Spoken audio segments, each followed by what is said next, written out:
নমস্কাৰ, আপোনালোক সকলোকে টাইম 60 অসমলৈ স্বাগতম জনাইছোঁ।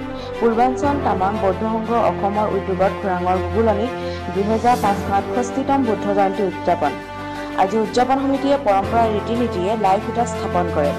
গুগুলনি চামটেং চৈলিং গুম্বা পঞ্চসংঘৰ উদ্যোগত আৰু গুগুলনি গাঁওবাসীৰ সহযোগত অহা 23 মে'ত অনুষ্ঠিত হ'ব 2065তম Buddha Jayanti. News desk report, time 60 Assam. Jayanti আজি আমাৰ 2568তম বুদ্ধ জয়ন্তী উদযাপন কৰিবলৈ লোৱা হৈছে গুগুলনি চামটেং চৈলিং গুম্বা প্ৰাংগণত।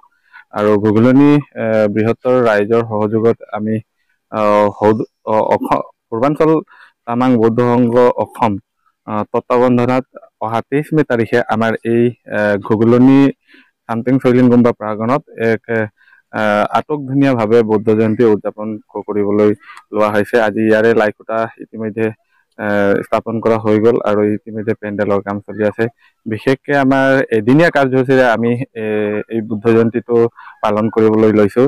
আৰু এই এদিনীয়া কাৰ্যসূচীত আমাৰ বিভিন্ন ধৰণৰ তাৰ মাজতে কাৰ্যসূচী ৰখা হৈছে। বিশেষকৈ ইয়াত আমি ধৰ্মৰ লগতে শিক্ষাৰ লগতো সমাজ কেনেকৈ ধৰ্মৰ লগতে শিক্ষা দুয়োটাই কাৰ্যসূচী আমি ইয়াত ৰাখিছোঁ। বিশেষকৈ এইবাৰ উচ্চতৰ মাধ্যমিক আৰু হাইস্কুল শিক্ষান্ত পৰীক্ষাত উত্তীৰ্ণ হোৱা ছাত্ৰ ছাত্ৰীসকলক সম্বৰ্ধনা জনোৱা হ'ব পূৰ্বাঞ্চল তামাং বৌদ্ধ সংঘ অসম এই আমাৰ চামটেং চৈলিং গুম্বা শাখা সমিতিৰ তৰফৰ পৰা।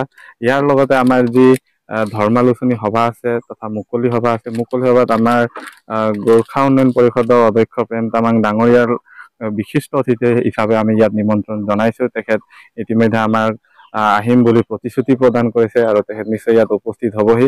তাৰ লগতে আমাৰ ইয়াত মুখ্য অতিথি হিচাপে আমাৰ এই টিংখং সমষ্টিৰ সন্মানীয় বিধায়ক ও কেবিনেট মন্ত্ৰী অসম চৰকাৰৰ মাননীয় বিমল বৰা ডাঙৰীয়া ইয়াত আহিম বুলি আমাক প্ৰতিশ্ৰুতি দিছে।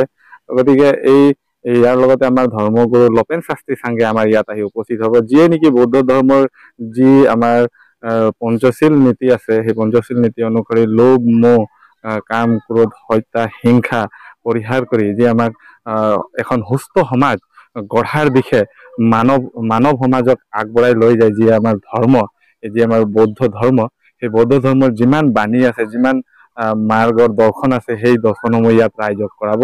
গতিকে তাৰ পিছতে আমাৰ ইয়াত এটা সৰু এটা অনুষ্টুপীয়াক এটা সাংস্কৃতিক অনুষ্ঠানো আমি আয়োজন কৰিছোঁ। ইয়াৰ লগত জনগোষ্ঠীয় সাংস্কৃতিক নৃত্যৰ লগতে আমাৰ ইয়াত আন্তঃৰাষ্ট্ৰীয় খ্যাতিসম্পন্ন এক আমাৰ গীতিকাৰ আহিব।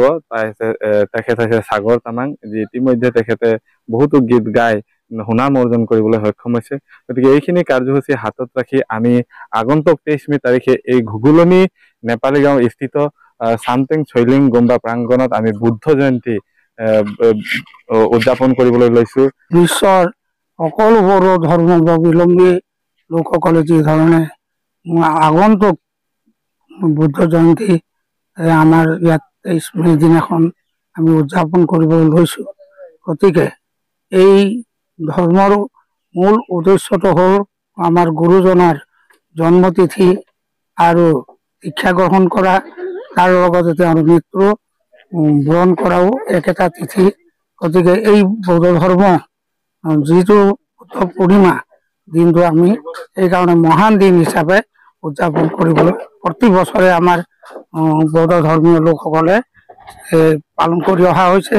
সেয়েহে এইবাৰ আমাৰ গুগুলনি নেপালী গাঁও চামটেং চৈলিং গুম্বাৰ অন্তৰ্গত গুগুলনি গাঁৱৰ বাকী ৰাইজৰ সহযোগত এই অনুষ্ঠানখন সুকলমে অনুষ্ঠান কৰিবৰ কাৰণে আমি আয়োজন কৰি আজি এই প্ৰথম কাৰ্যসূচী হিচাপে লাই খুঁটা স্থাপন কৰিছোঁ।